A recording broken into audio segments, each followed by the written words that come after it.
question, Shalom Kavod.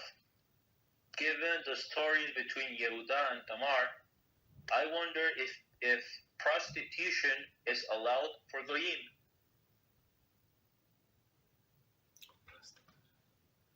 I don't think so.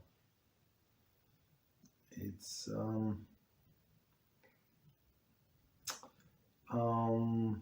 I don't think so. So what category? It's not allowed for a non-Jews, for Jews as well, to be immoral. So and this prostitution is for sure it's immorality.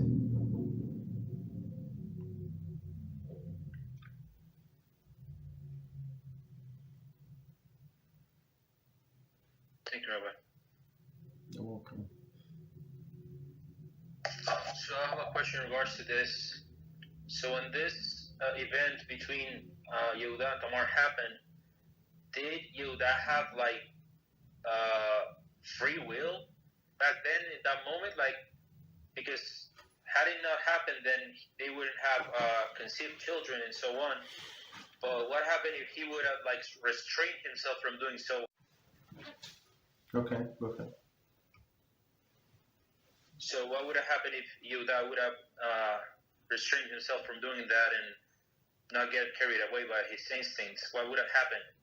And that's nothing good would happen because we would not have Mashiach. So it says that so we understand the story, the whole story. I mean, I'm not going to tell the whole story, but just a piece of it.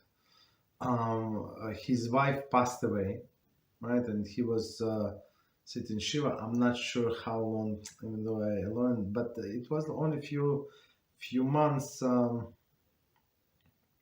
after she passed. I don't remember exactly how much. So just so we know, on a side note, a man is allowed to marry 30 days after his wife passed. There's no problem whatsoever, right? You're not obligated to wait a year or so.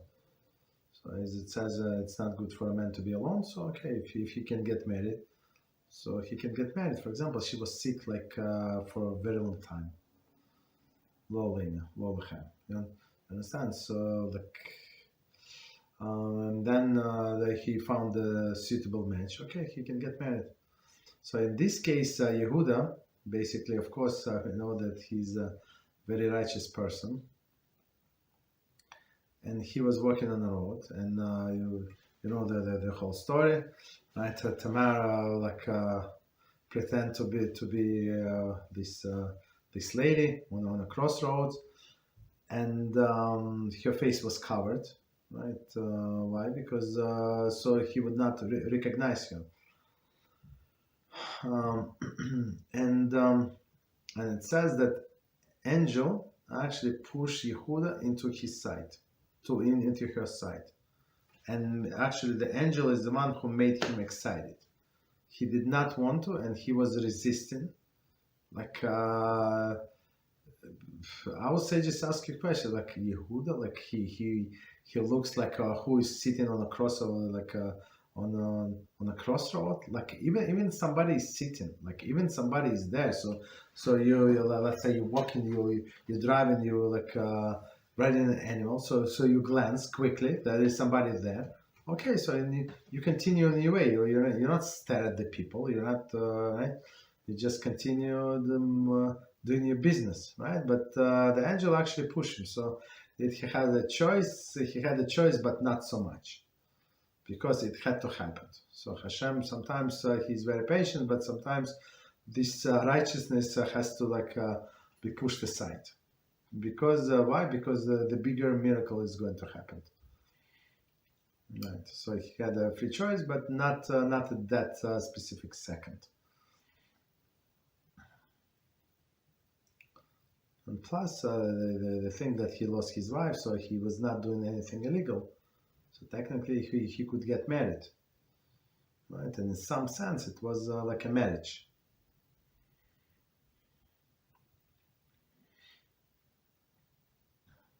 Thank you, Rabbi. You're welcome.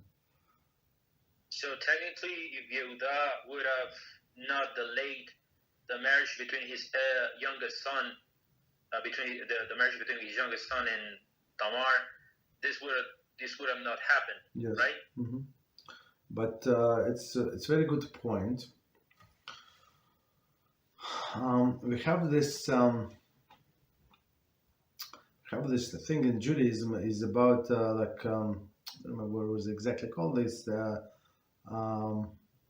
there's a wife killer, right? A woman that lives with a man, and then he dies, right? Then she get married again, and then she actually dies, and he dies again.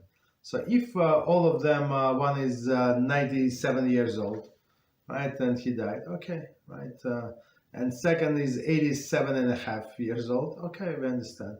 But if right, that's understand, that's natural circumstances, she would not be judged in this status, right? But if they all young and strong men, as we know, the sons of Yehudah were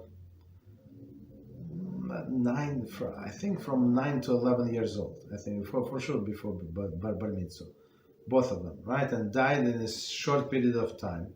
So meaning you're not allowed. So that this woman is actually prohibited to get married. Why? Because there is something in her aura to kill people, right? It's not maybe she's doing it for like intent with intention, maybe not. So we had this case in my family actually. So somebody very close to me got divorced, right, and then remarried, and he actually passed.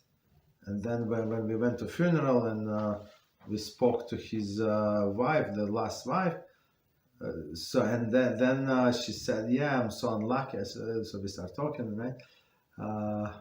And she said that, yeah, one first husband died, this husband, and this she lived with that person maybe 5 years. I don't remember, like a very short period of time.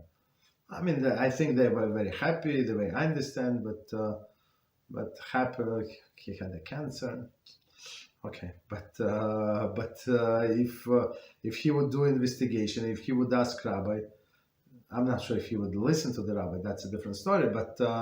But basically, he would. It would be scary because I don't know how old was she at that time. I don't know, maybe in her 50s, in the late 40s. I don't know, maybe late 40s, early 50s. So and by that time she already buried two husbands. So not a good idea to marry such a person. I mean, I did not see anything wrong with her, but just saying halachically. So Yehudah had no right. I mean, as we said, this law was not written there, but it was very scary to give the last son to this lady, especially he was a baby yet.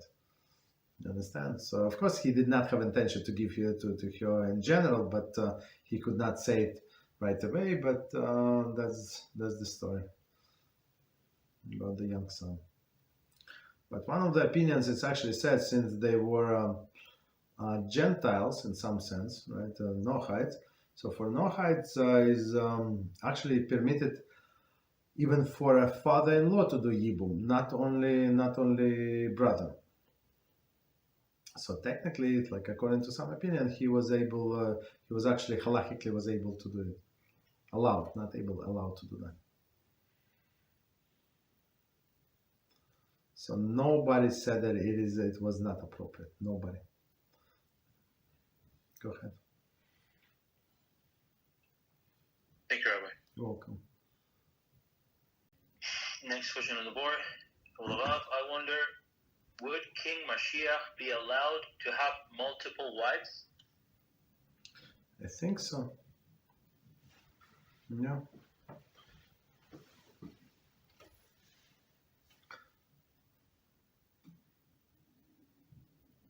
Okay, what else?